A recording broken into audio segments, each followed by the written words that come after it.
రాజ్ తరుణ్ ఇష్యూలో కీలక ఘటనలు చోటు చేసుకుంటూనే ఉన్నాయి. తాజాగా లావణ్య ఇంట్లో చోరీ జరిగింది. సుమారు 12 లక్షల విలువైన బంగారు ఆభరణాలతో పాటు పలు డాక్యుమెంట్లు చోరీకి గురైనట్లు లావణ్య తెలిపారు.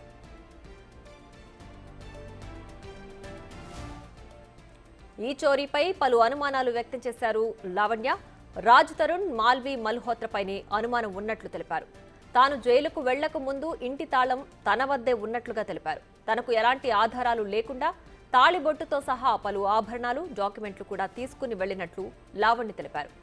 2 రోజుల క్రితం ముంబైకి వెళ్లి రాజ్ తరుణ్ దగ్గర నుంచి తాళం తీసుకుని వచ్చిన తర్వాత ఇంట్లో చూసేసరికి బంగారు ఆభరణాలతో పాటు డాక్యుమెంట్లు కూడా లేకపోవడంతో షాక్ గురైనట్లు లావణ్య తెలుపుతున్నారు.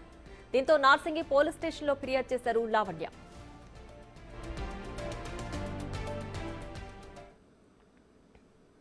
నేను ప్రిజన్ నుంచి బయటకు వచ్చే లోపటి రాజ్ ఇంట్లో నుంచి వెళ్ళిపోయాడండి. బీరువా తాళంచెలు కూడా రాజ్ దగ్గరే ఉన్నాయి. బీరువా ఓపెన్ చేసి చూస్తే నాకు గోల్డ్ లేదు. మరి మా ఇంట్లో మనిషికి అయితే అవసరం లేదు గోల్డ్ తీసుకోవాల్సిన అవసరం. కాకపోతే నేను ప్రిజన్లో ఉన్నప్పుడు మాల్వి 2-3 సార్లు వచ్చిందంట మా ఇంటికి.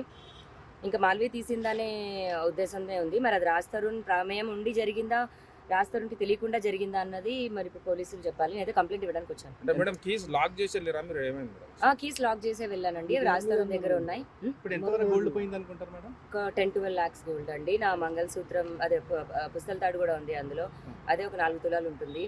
సో నేను ప్రిజన్కి వెళ్ళేటప్పుడు ఇంట్లోనే పెట్టేసి వెళ్ళాను. తాళంచెలు రాజ్ తరుణ్ దగ్గరే ఉన్నాయి. నిన్న కూడా రాజ్ తరుణ్ నాకు మళ్ళీ కీస్ ఇచ్చాడు. టోటల్ ఎన్ని కీసులు ఉన్నాయి మేడం? 2 sets రాజ్ దగ్గరే ఉన్నాయండి. ఆ సెట్ ఏదైతే ఉందో రాజ్ దగ్గరే ఉంది. మరి నా మనిషికి అయితే తన బంగారం తనకు తీసుకోవాల్సిన అవసరం అయితే లేదు. మరి ఇప్పుడు ఆ క్రిమినల్తో ఆవిడతో ఉన్నాక మరి కలిసి చేశారా లేకపోతే ఆవిడ ఒక్కతే చేసిందో తెలియదు. ఆవిడైతే వచ్చి ఒక 3-4 రోజులు ఉందండి ఇంట్లో. మరి ఇప్పుడు జరిగి మార్చి నెలలో కదండి జరిగింది. కాకపోతే మా ఇంట్లోకి వచ్చిన విజువల్స్ ఉన్నాయి, ఫొటోస్ ఉన్నాయి. మరింత సమాచారం మా ప్రతినిధి రాణా అందించడానికి సిద్ధంగా ఉన్నారు. రాణా, చెప్పండి. రాజ్ తరుణ్ లావణ్య కేసులో మరో ట్విస్ట్ అని చెప్పాలి. ఇప్పుడు దొంగతనం జరిగిందని చెప్పి కూడా లావణ్య ఆరోపిస్తున్నారు. ఎప్పుడు జరిగిందని లావణ్య చెప్తున్నారు? పూర్తి డీటెయిల్స్ ఏంటి? దాదాపు 3 రోజుల ముందు ముంబై వెళ్ళినటువంటి లావణ్య అక్కడ రాజ్ తరుణ్, మాల్వి మల్హోత్రని రెడ్ హ్యాండెడ్ గా పట్టుకుంది. అక్కడ నా రాజ్ని ఎందుకు తీసుకెళ్లామనేసి కూడా క్వశ్చన్ చేసింది. అయితే మాట మాట్లాడేటప్పుడు తన ఇంటికి సంబంధించిన కీసు, బీరువాకి సంబంధించిన కీసు ఏమైపోయాయి, ఎట్టుపోయాయి అనేసి అడిగినప్పుడు రాజ్ తరుణ్ నా దగ్గర ఉన్నాయని చెప్పేటట్టుగా ఆమె చెప్తుంది.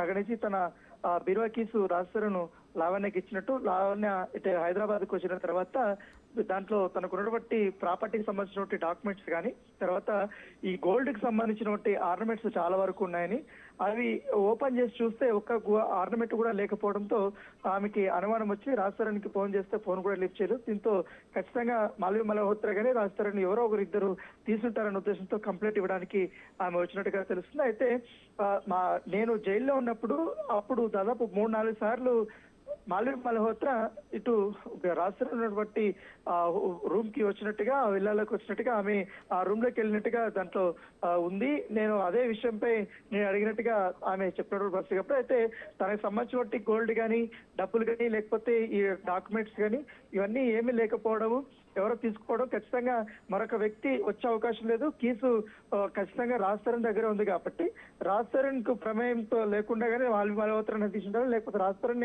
మాల్వి మల్హోత్రాకి ఇచ్చి ఉండాలి. దాంట్లో నాకు మేమిద్దరు పెళ్లి చేసుకున్నప్పుడు నాకు అతను చేయించినటువంటి మంగళసూత్రం కానీ, నల్లపూసల దండ కానీ ఇవన్నీ కూడా దాంట్లోనే ఉన్నాయి. దాదాపు 4 తులాల దాకా కూడా అది ఉంది అనేసి కూడా లావణ్య చెప్తున్న పరిస్థితి కాబట్టి దీనిపైన పోలీసులకి ఆమె ఫిర్యాదు కూడా చేసింది. అయితే దీనిపైన ఎంక్వైరీ చేస్తామన్నది కూడా పోలీసులు చెప్పారు. కాకపోతే రోజుకు ఒక ట్విస్ట్ అనేది కొనసాగుతూనే ఉంది. ఇప్పుడు తాజాగా దొంగతనం కేసు అనేది పెట్టారు కాబట్టి ఇప్పుడు దొంగతనం కేసుని పోలీసులు రిజిస్టర్ చేసి దర్యాప్తు చేస్తారా లేదన్నది కూడా ఒక ఆసక్తికరమైన పరిణామం. రైట్ రానా, అయితే లావణ్య ఆరోపిస్తున్నట్లుగా ఇప్పటి వరకు అయితే దాదాపు 10 నుంచి 12 లక్షల విలువైన సొత్తు అయితే చోరీకి గురైందని చెప్తున్నారు. అందులో నగదు ఎంత మొత్తం ఉంది, తాళిబొట్టు ఉందని చెప్తున్నారు, డాక్యుమెంట్స్ ఉన్నాయని చెప్తున్నారు. నగదు వివరాలు ఏమైనా అందజేశారా? అంటే నగదు కాకుండా, డాక్యుమెంట్స్ కాకుండా ఓన్లీ గోల్డ్ కి సంబంధించి దాని విలువే 12 లక్షల పైనే ఉంటది అనేసి కూడా ఆమె చెప్తుంది. ఇన్ని తులాలను కాకుండా దానికి సంబంధించినటువంటి బిల్స్ కూడా నా దగ్గర ఉన్నాయి, అది కనపడటం లేదు, దాంట్లో కూడా నేను పెట్టాను. ఎందుకంటే ఇంకా అమౌంట్ గురించి పెద్దగా నేను పట్టించుకోను, కాకపోతే గోల్డ్ కూడా లేకపోవడం ఏంటి అనేది కూడా ఆమె క్వశ్చన్ చేస్తుంది. దీనిపైన ఖచ్చితంగా, ఎందుకంటే మూడో వ్యక్తి ఆ ఇంటికి వెళ్ళి ఆ బీరువా ఓపెన్ చేసే ప్రసక్తి ఉండదు కాబట్టి ఖచ్చితంగా ఇది తెలిసిన వాళ్ళ పని. ఖచ్చితంగా మాల్వి మల్హోత్రాని ఇది చేసి ఉంటుంది. ఎప్పుడైతే మాల్వి మల్హోత్రా ఎంటర్ అయిందో అప్పటి నుంచినే రాజతరుణ్కి నాకు మనస్పర్ధలు వచ్చి అప్పటి నుంచి మేము ఈ రకమైనటువంటి గొడవలకి దారి తీస్తుంది కాబట్టి ఖచ్చితంగా ఇప్పుడు మాల్వి మల్హోత్రా పైన నాకు డౌట్ ఉంది. రాజతరుణ్ దీనికి సహకరించారంటూ కూడా ఆమె కేసు పెట్టాడు బస్ కాబట్టి. సో ఆమె దగ్గర ఉన్నటువంటి ఎవిడెన్స్ ఆల్రెడీ గతంలో ఆమె చెప్తున్నట్టుగా జైల్లో ఉన్నప్పుడు ఎవరెవరు ఆ ఇంటికి వెళ్ళారన్న దానిపై సీసీ కెమెరా ఫుటేజ్ చూస్తే మీకు అంతా అర్థమవుతుందనేసి కూడా ఇప్పటికే పోలీసులకి ఆమె చెప్తుంది కాబట్టి దాని దగ్గరగా ఇప్పుడు పోలీసులు కేసు నమోదు చేసి దర్యాప్తు చేసే అవకాశం కనబడుతుంది. రైట్ రాణా, అయితే నా మనిషికి నా బంగారం తీసుకునే అవసరం అయితే లేదు అని చెప్పి లావణ్య ఆరోపిస్తున్నారు. అంటే రాజుని ఉద్దేశించి ఆమె ఆ వ్యాఖ్యలు చేశారా? ఇందులో ఇంకెవరైనా ఉన్నారా? కేవలం మాల్వి ఒక్కటే ఈ చోరీకి గురి చేసి ఉండొచ్చు అని ఆవిడ ఆరోపిస్తున్నారా?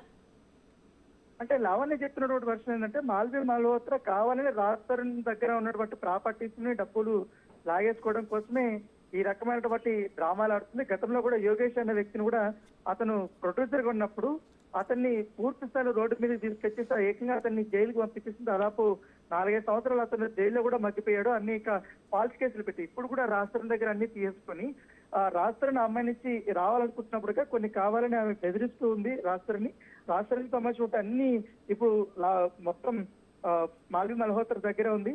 ఈ గోల్డ్ కూడా ఆమె దగ్గర ఉందనేది కూడా ఆమె ఆరోపిస్తుంది కాబట్టి ఆ తరహాలో కూడా మీరు ఇటు పూర్తి స్థాయిలో దర్యాప్తు చేయాలనేసి కూడా ఆమె కోరుకుంటుంది.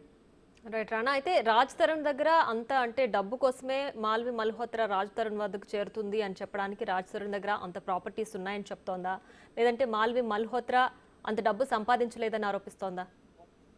అంటే కనీసం ఇయర్ లో 2-3 సినిమాలైనా మా రాజ్ తరుణ్ చేస్తున్నాడు. అతనికి వచ్చే రెమ్యూనరేషన్ కానీ ఏవి కానీ కొంతమంది ల్యాండ్ ప్రకారంగా లేకపోతే డాక్యుమెంట్స్ ఇస్తున్నారు అతనికి రెమ్యూనరేషన్ దీనికి. అవన్నీ కూడా ఆమె రావాలి. ఎందుకంటే ఆమె కెరీర్ కూడా పెద్దగా సక్సెస్ఫుల్ గా లేదు. ఎందుకంటే బాలీవుడ్ లో బి గ్రేడ్ 1-2 సినిమా సిరీస్లు చేసింది. తర్వాత ఇక్కడ తెలుగులో కేవలం ఒక్క సినిమా చేసింది కాబట్టి అది కూడా అటర్ ఫ్లాప్ అయింది. తిరగబడండి రా స్వామి కనీసం పోస్టర్ సంబంధించిన ఖర్చులు కూడా రాలేదు. సో ఈ నేపథ్యంలో ఆమెకి ఏకైక ఆదాయ వనరు రాజ్ తరుణ్ గానే నేను భావిస్తున్నాను. అప్పుడు రాజ్ తరుణ్ వచ్చినప్పటి నుంచి అతను ఆర్థికంగా పూర్తిగా డబ్బులంతా కూడా ఆమెకే ఖర్చు పెడుతున్నాడు, ఆమెకే పెడుతున్నాడు. కనీసం అతని ఇంట్లో 15 కుక్కలు లేకున్నాయి, వాటికి కూడా ఫీడింగ్ ఇవ్వకుండా నాకు డబ్బు లేకుండా నానా ఇబ్బంది పెడుతున్నాడు అంటూ తను చెప్పాడు. మొత్తం అంతా కూడా రాజ్ తరుణ్ మొత్తం మాల్వి మల్హోత్రా కంట్రోల్లోకి వెళ్ళిపోయారు అనేది కూడా ఆమె ఆరోపిస్తుంది.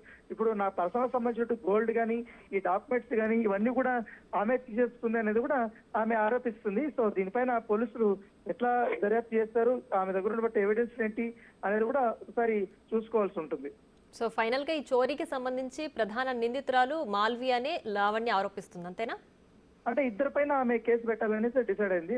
ఎందుకంటే రాజ్ తరుణ్ దగ్గర కీస్ ఉంది కాబట్టి ఆ కీసు మరొక వ్యక్తికి ఇచ్చే అవకాశం లేదు. ఎందుకంటే రాజ్ తరుణ్ ఆ ప్లాట్కి వెళ్ళేటప్పుడు మాల్వి మల్హోత్రా కూడా వెళ్ళిందని చెప్తున్నారు కాబట్టి రాజ్ తరుణ్ దగ్గర కీస్ తీసుకొని మాల్వి మల్హోత్రా ఆ గోల్డ్ కానీ ఆ డాక్యుమెంట్స్ కానీ ఇతర నగదు కానీ మొత్తం తీసుకుని ఉంటుంది. దానికి రాజ్ తరుణ్ సహకరించాడు అనేది కూడా ఆమె చెప్తున్నట్టు వర్షను. సో ఇప్పుడు దాని తగ్గట్టు ఉన్నటువంటి కొన్ని ఆధారాలు కూడా నేను సమర్పిస్తానని కూడా పోలీసులు చెప్తుంది కాబట్టి దాన్ని ఏ రకంగా తీసుకోవాలనే దానితో కూడా చెప్తున్నాను. ఎందుకంటే ఈ కేసు ఇప్పటికే అదే పోలీస్ స్టేషన్ లో ఇంతకుముందు తను మోసం చేశాడని లేకపోతే మాల్వి మల్హోత్రా ఇట్లా మోసం చేసిందని నా పైన ఇట్లా కుట్రలు చేసిందని కూడా కేసులు కూడా పెట్టారు. ఇవంతా కూడా నడుస్తుంది కాబట్టి ఇప్పుడే అదే కేసు పైన ఛార్జ్ షీట్ కూడా ఫైల్ చేశారు. ఇప్పుడు తాజాగా రాజ్ తరుణ్ పైన మాల్వి మల్హోత్రా పైన ఈ థెఫ్ట్ కేసు అనేది ఆమె పెడుతుంది కాబట్టి ఇది ఇంకో మలుపు తిరుగుతుందా ఏంటి, దీనిపైన రాజ్ తరుణ్ స్పందిస్తారా లేదని కూడా మనం వేసి చూడాలి. Right Rana, thanks for the updates.